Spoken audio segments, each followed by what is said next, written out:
Hello everyone, कैसे आप सभी लोग। द पॉलिटिकल मास्टर में आप सभी का स्वागत है। दोस्तों, आज इस वीडियो में हम क्लास 12 के इतिहास का चैप्टर नंबर 10 यानी उपनिवेशवाद और देहात का एक इंपॉर्टेंट टॉपिक करने वाले, जिसका नाम है इस्तमरारी बंदोबस्त या स्थायी बंदोबस्त। दोस्तों, इस वीडियो को शुरू करने से पहले मैं आपसे बता देता हूँ कि इससे पहले दोस्तों इस चैप्टर का जो इंट्रोडक्शन पार्ट है हमने पहले कर लिया है। अगर आपने इंट्रोडक्शन पार्ट नहीं देखा है तो उसका लिंक जो है डिस्क्रिप्शन में है, वहां से जाकर दोस्तों आप देख सकते हैं और उस चैप्टर को पूरी तरह से क्लियर करने में वो इंट्रोडक्शन पार्ट आपके बहुत मदद करेगा। तो चलिए दोस्तों, इस वीडियो को शुरू करते हैं। और वीडियो को शुरू करने से पहले आप सभी से एक छोटी सी रिक्वेस्ट है, गुजारिश, अगर आप हमारे चैनल पर नए और अभी तक चैनल को आपने सब्सक्राइब नहीं किया है तो चैनल को जरूर सब्सक्राइब कर लीजिए और बेल आइकन को प्रेस कर लीजिए दोस्तों। तो जैसे आप सभी को पता दोस्तों, आज हम बात करने वाले हैं एक इंपॉर्टेंट टॉपिक, जिसका नाम है इस्तमरारी बंदोबस्त, या इससे हम एक और नाम से जानते हैं स्थायी बंदोबस्त। तो दोस्तों, ये स्थायी बंदोबस्त है क्या? स्थायी बंदोबस्त को करने से पहले दोस्तों हमें एक चीज जानना बहुत जरूरी है, वो ये है कि क्योंकि स्थायी बंदोबस्त कहां शुरू किया गया था? बंगाल में। यानी सर्वप्रथम जो स्थायी बंदोबस्त शुरू किया गया था बंगाल में 1793 में। दोस्तों, बंगाल वो पहला राज्य है जहां पर ब्रिटिश या औपनिवेशिक शासन काल में ब्रिटिश सरकार ने अपने व्यवस्था को मजबूत करने की शुरुआत की थी। यानी यहीं से अगर हम बात करें तो 1764 में जब बक्सर की ब्रिटिश सरकार ने जीत लिया, ईस्ट इंडिया कंपनी ने जीत लिया, उसके बाद यहाँ पर उसे बंगाल, बिहार और उड़ीसा की दीवानी प्राप्त होगी। और यहीं से ही दोस्तों उसने अपने जो देहात की स्थिति है या वहां की जो भू राजस्व व्यवस्था है उसको नियंत्रित करने का प्रयास किया। और भू राजस्व व्यवस्था को नियंत्रित करने के प्रयास में उसने सबसे पहले बंगाल के वर्धमान में एक व्यवस्था लागू करी, जिस व्यवस्था का नाम है इस्तमरारी बंदोबस्त। और ये इस्तमरारी बंदोबस्त कब लागू किया गया? 1793 में। किसने लागू किया दोस्तों? तो लागू किया था लॉर्ड कॉर्नवालिस ने। Lord Cornwallis. तो दोस्तों, अब बात करते हैं कि ये इस्तमरारी बंदोबस्त है क्या। तो दोस्तों, इस्तमरारी बंदोबस्त का अर्थ होता है, या स्थायी बंदोबस्त का अर्थ होता है, एक ऐसा बंदोबस्त जिसमें भूमि की जो भू राजस्व राशि है वो एक निश्चित समय तक पूरी तरीके से दोस्तों लागू कर दी जाती है और स्थायी, यानी उसमें कोई कमी नहीं की जा सकती, ना कोई घटोतरी की जा सकती, ना कोई बढ़ोतरी की जा सकती है। यानी एक निश्चित राशि एक मुश्त समय तक के लिए निर्धारित कर दी जाती है, इसे कहा जाता है स्थायी बंदोबस्त। अभी जो स्थायी बंदोबस्त है या इस्तमरारी बंदोबस्त जिसे हम इस बारे में पढ़ रहे हैं, ये किसके द्वारा लागू किया गया था? तो ये इस्तमरारी बंदोबस्त दोस्तों ब्रिटिश ईस्ट इंडिया कंपनी ने, जो बंगाल के जमींदार थे, वर्धमान जिले के जो जमींदार थे, जो तालुकादार थे, उन्हीं के साथ इस बंदोबस्त को शुरू किया गया था। क्योंकि ये इनके साथ क्यों शुरू किया गया? क्योंकि जो बंगाल के राजा थे, जो बड़े बड़े जमींदार थे, वो कई प्रकार यानी कि बहुत सारे भूमियों के मालिक हुआ करते थे। क्योंकि ब्रिटिश सरकार के पास इतने लोग नहीं थे कि वो हर एक के पास जाके कर वसूल सके, लगान वसूल कर सके। तो इसलिए ब्रिटिश सरकार ने लगान वसूल करने के लिए इन राजाओं को, जिन्हें हम जमींदार के नाम से जानते हैं, जमींदारी दी। और जमींदारी का अर्थ यह था कि ये जो जमींदार थे वो तमाम जमीनों के मालिक हुआ करते थे। कई जमींदार तो 400 उनके पास जमींदारियां हुआ करती थी, और उन सभी जमींदार जो थे उन सभी किसानों से कर वसूल कर, लगान वसूल कर ब्रिटिश सरकार को दिया करते थे। तो इसीलिए ब्रिटिश सरकार ने इस व्यवस्था को अंजाम दिया। क्योंकि ब्रिटिश शासन काल के दौरान अगर हम बात करें तो 17वीं 18वीं शताब्दी के दौरान किसान और खेती और कृषि एकमात्र जरिया थी जिसके माध्यम से आय प्राप्त की जा सकती थी। और आय का एकमात्र जरिया दोस्तों राजस्व होता था, जो कृषि के माध्यम से सभी राजाओं को मिलता था। और अब ये सारा अधिकार जो है, चूंकि 1765 के बाद पूरी तरीके से राजनीतिक रूप की अगर हम बात करें, राजनीतिक रूप से ब्रिटिश सरकार का भारत पर अधिकार हो गया था बक्सर के युद्ध के बाद। अब धीरे धीरे जो ब्रिटिश सरकार भारत में जो है बंदोबस्त या राजस्व के बंदोबस्त करने की शुरुआत कर देती है। और उसमें जो सबसे पहला बंदोबस्त था वो बंगाल में किया गया, जिसका नाम था स्थायी बंदोबस्त या इस्तमरारी बंदोबस्त। अब ये जो दोस्तों इस्तमरारी बंदोबस्त क्या था, हमने कहा कि इस इस्तमरारी माफ कीजिएगा, इस इस्तमरारी बंदोबस्त में जो आय थी, जिसे हम कर कहते हैं, आय या राजस्व, ठीक है, राजस्व क्या था? ये निश्चित था। यानी निश्चित माह हम कह रहे कि इसलिए कह रहे क्योंकि ये कई सालों तक, यानी चाहे उत्पादन हो या ना हो, अकाल पड़े, बरसात ना हो, खेती ना हो, फसल ना हो, फिर भी ब्रिटिश सरकार एक निश्चित जो तय रकम थी वो लेती थी, इसीलिए इसे स्थायी बंदोबस्त कहा गया है। यानी इसमें क्या था, राजस्व निश्चित था।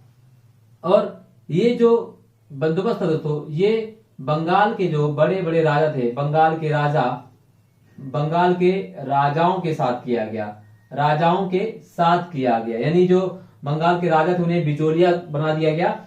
अब ये जो राजा थे दोस्तों, उन्हें एक प्रकार की जमींदारी दी गई। जमींदारी मतलब इन्हें कई जमींदारों को मालिक बना दिया गया। अब जो बंगाल के राजा थे वो कोई दोस्तों भू स्वामी नहीं हुए। यानी इसमें बंगाल के जो राजा थे, बंगाल के राजा अब दोस्तों इस व्यवस्था के तहत अब वह भूस्वामी नहीं रहे। क्या नहीं रहे? अब वह भूस्वामी नहीं रहे। अब वह केवल क्या रहे? अब वह केवल सरकार के, ठीक है, यानी किसके? ब्रिटिश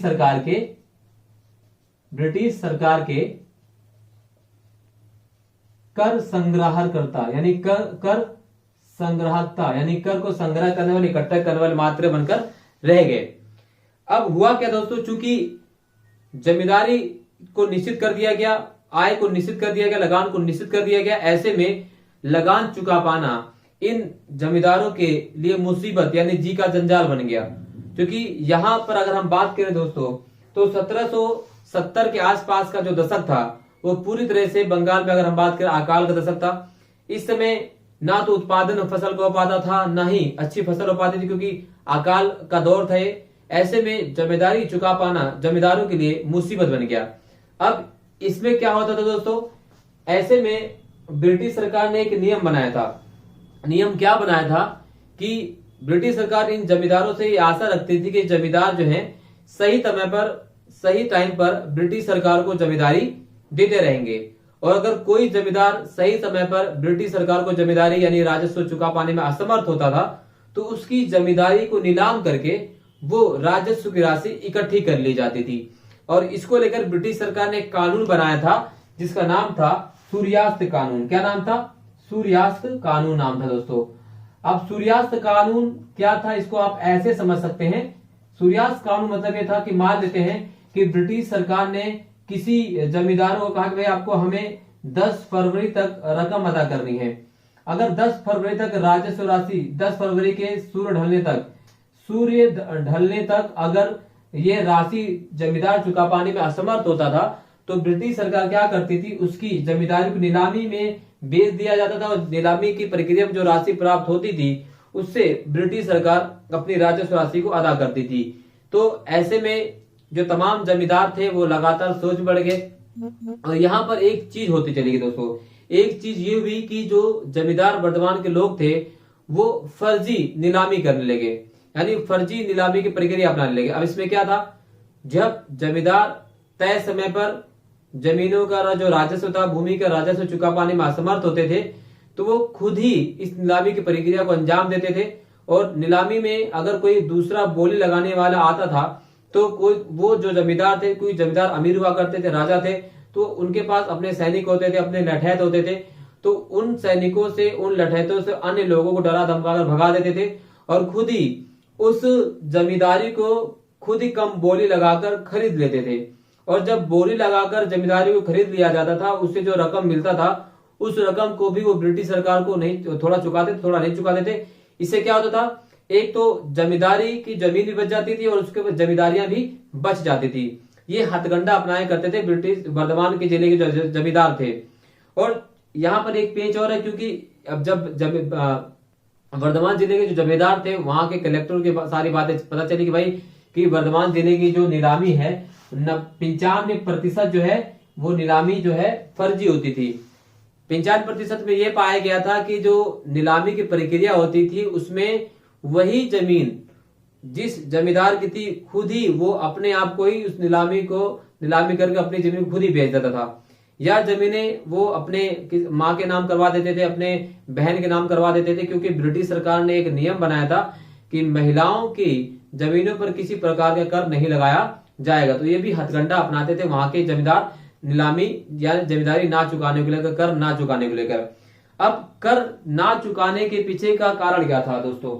मैं आपको बता दूं कि कर ना चुका पाने या चुका पाने के पीछे का कारण यह था कि जैसे हमने कहा कि जो भूमि की राशि थी या जमींदारी थी वो क्या थी? निश्चित थी। अब निश्चित थी और असमान थी। निश्चित यदि यानी कि अगर 20 रुपए तय कर दिया गया तो 20 रुपए आपको देना पड़ेगा, ठीक है। असमान यदि चाहे भूमि जिसके पास छोटी हो, बड़ी हो, ना हो, सभी को एक समान रूप से यानी असमान रूप से उस कर को देना पड़ता था। क्योंकि जो जमींदार थे वो कभी कभी जानबूझकर भी जो राजस्व राशि वो सरकार तक नहीं पहुंचाया करते थे, क्योंकि नीलामी में जो बोली लगती थी उसी बोली के आधार पर अपने रकम को, अपनी भूमि को बेचते थे और खुद ही खरीद लेते थे। तो ऐसे में लगातार होता रहा और इस नीलामी की प्रक्रिया में लोग शामिल होते चले गए। तो बाद में पता चला कि भाई जो इसी तरह से 95% जमीनें कम थी और लगभग 75% जो जमींदारियां वो बेच दी गई थी किसी दूसरे को। और ये बात धीरे धीरे ब्रिटिश सरकार को पता चलती कि भाई जो जमींदारियां हैं वो नकली हैं, वो डुप्लीकेट हैं। तो ऐसे में ब्रिटिश सरकार ने धीरे धीरे इस व्यवस्था को खत्म करने के बारे में सोचा। अब ब्रिटिश सरकार ये स्थायी बंदोबस्त क्यों लगाती है? क्योंकि ब्रिटिश सरकार ने सोचा भाई कि अगर हम राजस्व लगा लेंगे, तय रकम कर देंगे तो आने वाले समय में बहुत ज्यादा फायदा होगा और इससे छोटे किसान और बड़े किसान भी राजस्व की श्रेणी में आ जाएंगे। क्योंकि 1770 और 90 के जो दशक था उसमें बहुत ज्यादा अकाल पड़ते थे। ऐसे में ये जो लोग किसान थे वो ना तो उत्पादन कर पाते थे, उन्हें अपनी जमीनें बेच देनी पड़ती थी मजबूरन। लेकिन 1810 और 12 तक आते आते जो है फसल की पैदावार बढ़ने लगी और अब ब्रिटिश सरकार को इस स्थायी बंदोबस्त से भी घाटा होने लगा। तो बहरहाल स्थायी बंदोबस्त क्या है? स्थायी बंदोबस्त में किस प्रकार काम किया जाता था, कैसे रकम तय की जाती थी, आई होप आपको पूरी तरह से समझ में आ चुका होगा। और यहाँ से दोस्तों गारंटीड क्वेश्चन पूछा जा सकता है कि स्थायी बंदोबस्त क्या है, इस्तेमाली बंदोबस्त क्या है, कि यहाँ ये कहाँ पे लागू किया गया, किसके द्वारा लागू किया गया। और यहाँ पे दोस्तों एक क्वेश्चन पूछा जा सकता है कि स्थायी बंदोबस्त या इस्तेमाली बंदोबस्त के चलते जमींदारियां क्यों नीलाम कर दी जाती थी। तो दोस्तों मैंने आज सभी बताया कि राजस्व राशि निश्चित थी, ठीक है, कर का असमान वितरण, उत्पादन ना के बराबर था और यही चीजें थी जिसके माध्यम से तमाम जमींदारियों को नीलाम कर दिया गया और 75% के आसपास जमींदारियां जो है बेच दी गई, क्योंकि उत्पादन होता नहीं था और लगान तय समय भीतर के अंदर देना होता था और जो लगान नहीं चुका पाता था उसकी जमींदारियां नीलाम कर दी जाती थी। और जमींदार अपनी नीलामी को गंवाने से अच्छा ये समझते थे कि भाई उसमें वो तरह तरह के हथकंडे अपनाते थे और खुद ही जमींदारी नीलाम करते थे, खुद ही खरीद लेते थे और इससे उनकी जमींदारी बच जाती थी और सरकार को वो रकम भी नहीं चुकाते थे। दोस्तों आज इस वीडियो में बस इतना ही, मिलते हैं नेक्स्ट वीडियो में, तब तक के लिए जय हिंद, धन्यवाद।